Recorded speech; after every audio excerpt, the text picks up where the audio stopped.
Alright, again, meron na naman tayong survey na lumabas.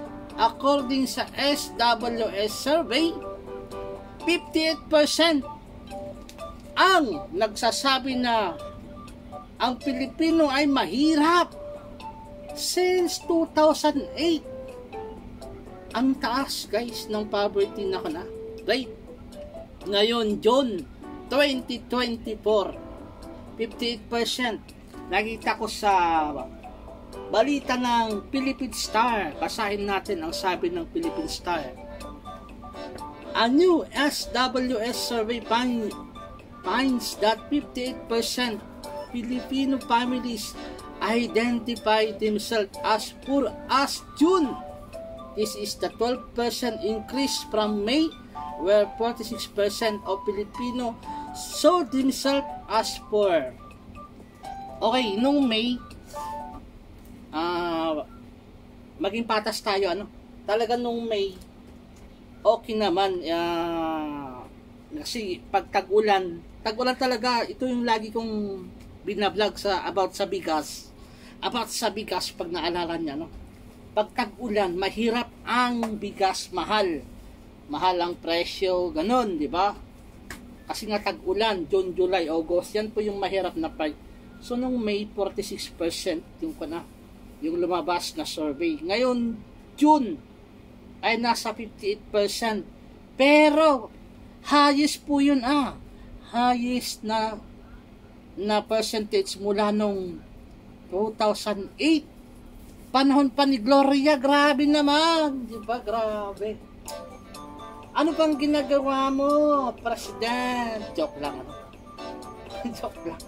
Pero nakasalalay kasi sa sa diskarte ng isang presidente kung paano niya ma-handle, di ba? Ma-handle ba kung paano ma-handle yung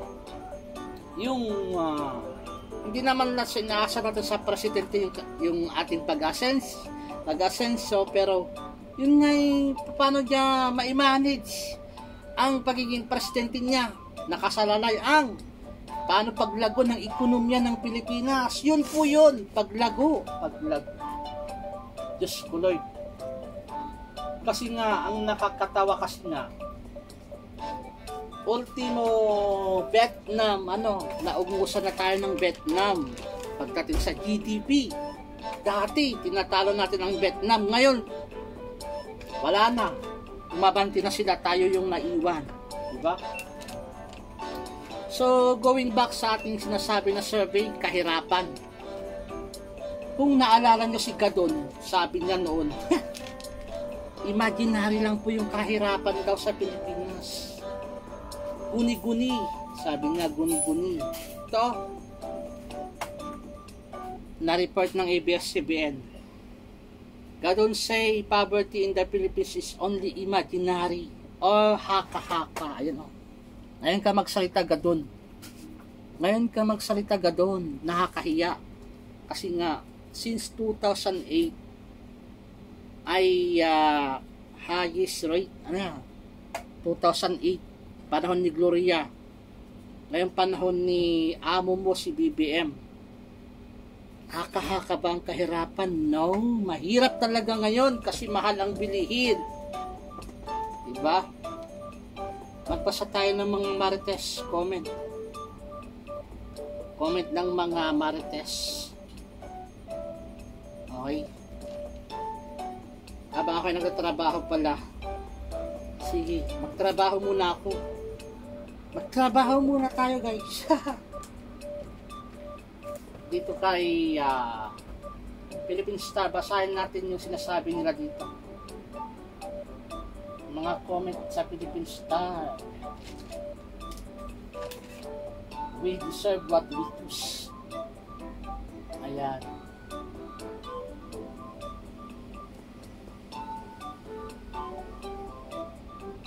Dapat yung mga Tagalog sa iba nga puro English kasi nga ang pinapahulaan natin Tagalog.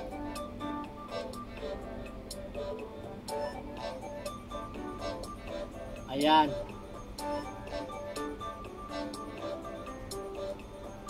Ano ba nangyari sa Pilipinas? Sunod-sunod ang mga negatron na balita. Pero sabi ni Presidential Advisor Gadon, guni-guni lang daw ang kahirapan. So, one word about sa guni-guni or haka-haka. Haka-haka ni Gadon. Haka-haka ni Gadon. About sa kahirapan. Diba? Ano pa? Dito sa ABS-CBN, mas mataas ang bilang ng mga Pilipinong nakakaranas ng kahirapan nitong Hunyo kaysa noong Marso. Ayon sa survey ng SWS, alamin ang iba pang detalye sa comment. Nagugutom na kawa. Basta tayo ng comment. Okay. Sa mamahal nga naman ng mga bilihin, pag hindi ka nakaramdam ng hirap sa buhay, ayan, pag ordinaryong tao ka lang ay awan. Kunana, ay awan. Ilocano yun, awan ah. Awano. Awanong maigatang. Nasaan ba yung Talyano Gold? Sabi ni Larry Liagas. Oo nga, asan na ba yung Talyano Gold? Ano kung may Talyano? Diba? Parang yun yung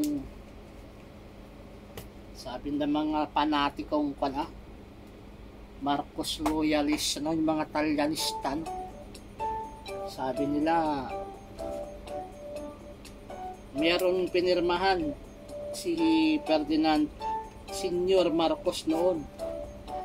Asan na ba yun? Asan na ba yung Talyano na yun? Talyano Gold. Diba? Ngayon nilabas kasi nga pinaka-highest yung survey na lumabas since 2008. Purpose pa more, sabi niya. Oo nga, purpose pa more. Diba? Ano pa?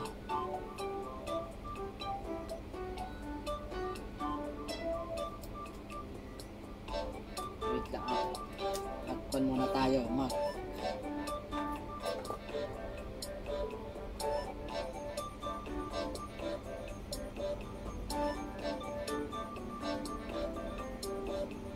Sabi dito ay yan ang katotohanan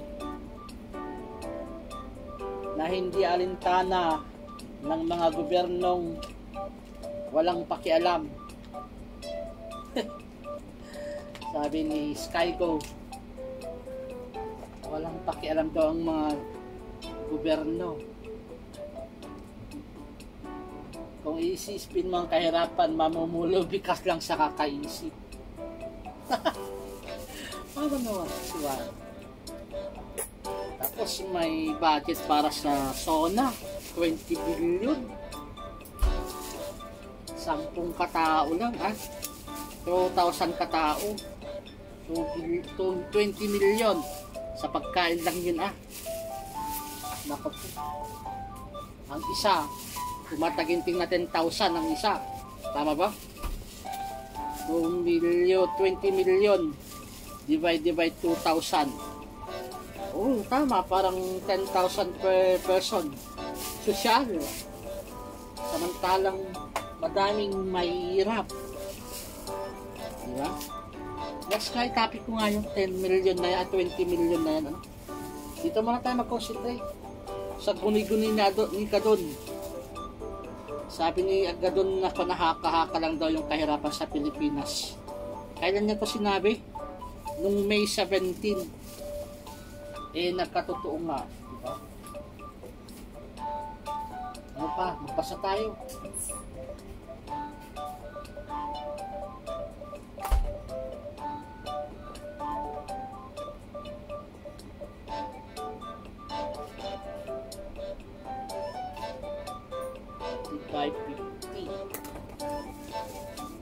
Nasama na nga sa 6 out of 10. Oo.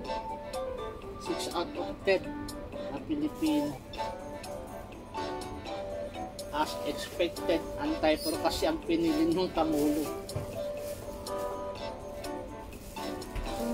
Hindi naman sa anti-pro o ano.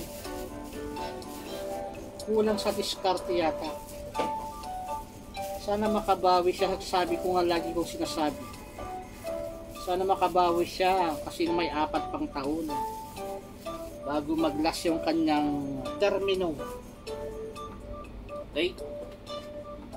Sana makabawi siya sa loob ng 4 na taon na natitirang termino ni BBM ay makabawi. Ano?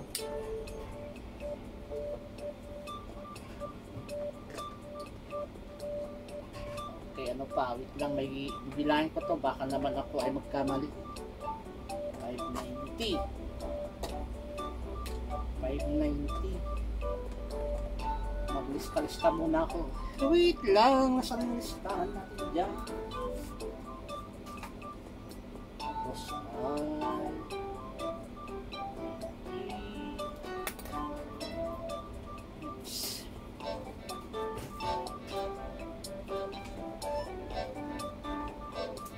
sana may manalo, guys.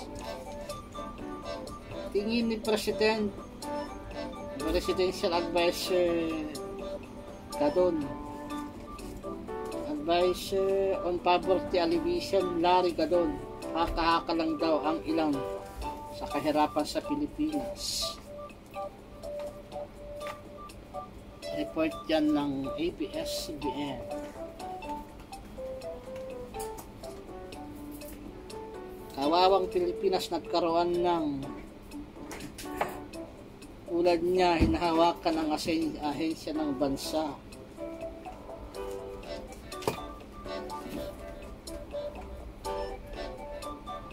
Sabi dito ni Rebecca, nasa tamang pag-iisip niyo po, ibig sabihin bulag at ikaw ay bulag at pipi, sabi ni Rebecca. Pero pagdating sa kwan, ayan o, sa pugong malinaw ang iyong mata. Kaya 240. Tama, 240.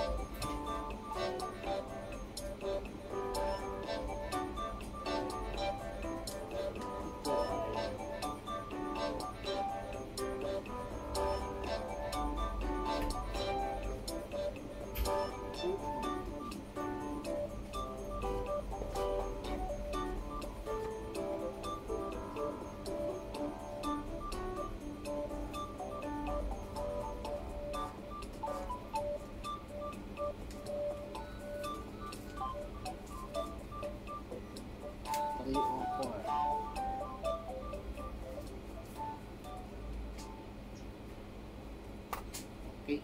More pa. Sana may manalo. Galingan nyo, guys. Tapusin ko lang to. Tayo ay nagbabasa. Magbasa pa tayo. Ang comment. Mga marites.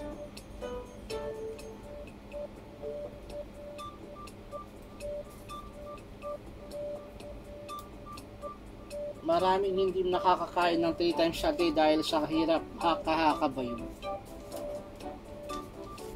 Oh, touch some grasses naman.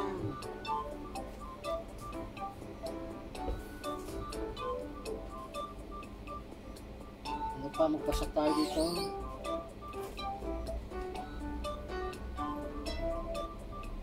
A former lawyer by profession, albeit disbarred, turned political propagandist spin. Doctor can be efficient. Ayan. English. Sana nga imagination ko lang itong paghihirap ko. Okay guys, one word Tagalog about sa haka-haka or guni-guni. Guni-guni ni Gadon. Okay.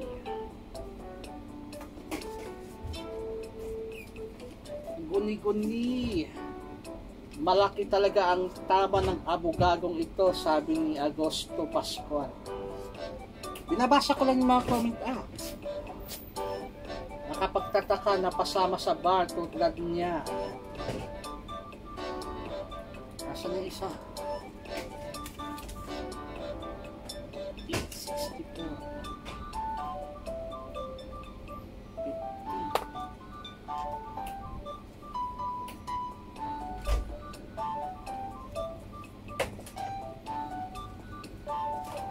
Sana may nanalo dyan. Ako inaantok na.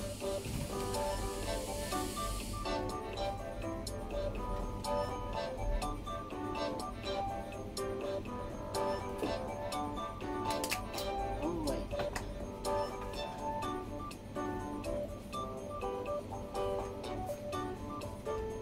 Ano pa?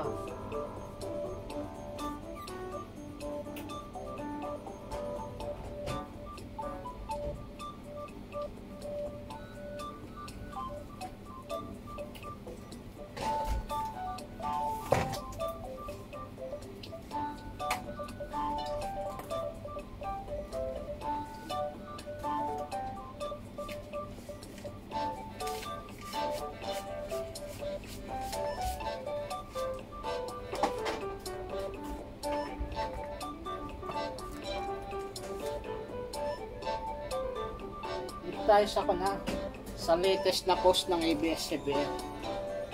Ano?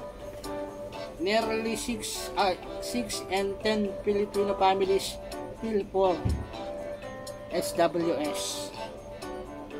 Basta tayo ng comment.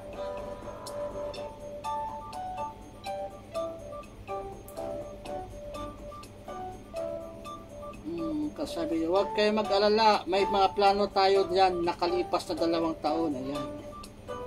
Masusin natin pag-aaralan. Oh! Pag-aaralan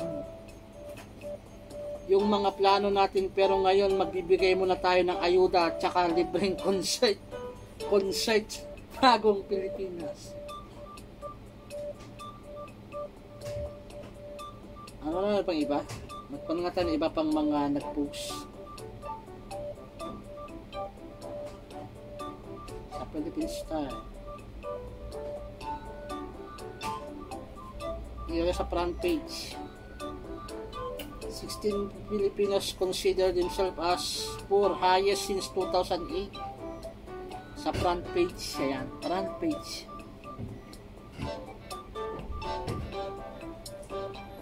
Importante party dyan kaysa sa mga naghihirap, sabi ni Jalandoni. 20 million para sa pagkain ng mga buhaya sa Kongreso. Sabi 1, 2, 3, 4, 5, 6, 7, 8 1, 2, 3, 4, 5 6, 7, 8, 9, 10. Ayan. Okay, tapos na. 1, 2, 3, 4, 5, 6, 7, 8 2, 6, 90. Okay, maraming salamat. Tapos din.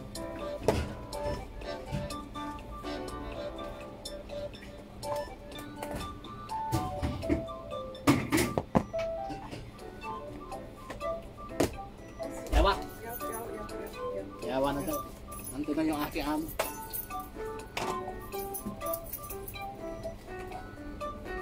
Tamang sagot. Ay, wait lang. Ipunta ko muna to sa aking amo. Kasi ito naman, andito na yung amo ko pala. Ito po yung tamang sagot.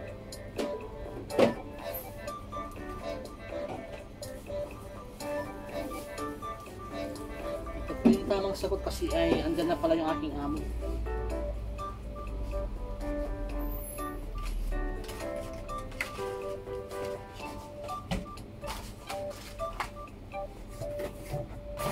Bago yan, iPhone ko muna yun.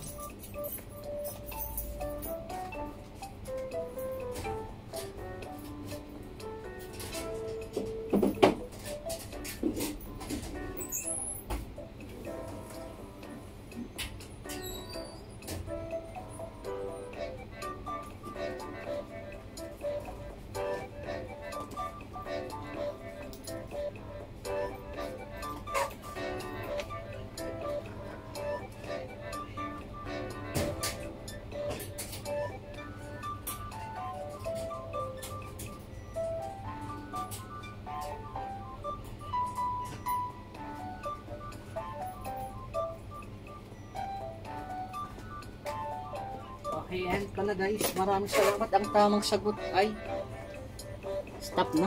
Stop na. Tamang sagot ay yan. Namamayagpag. Sana may nanalo Namamayagpag.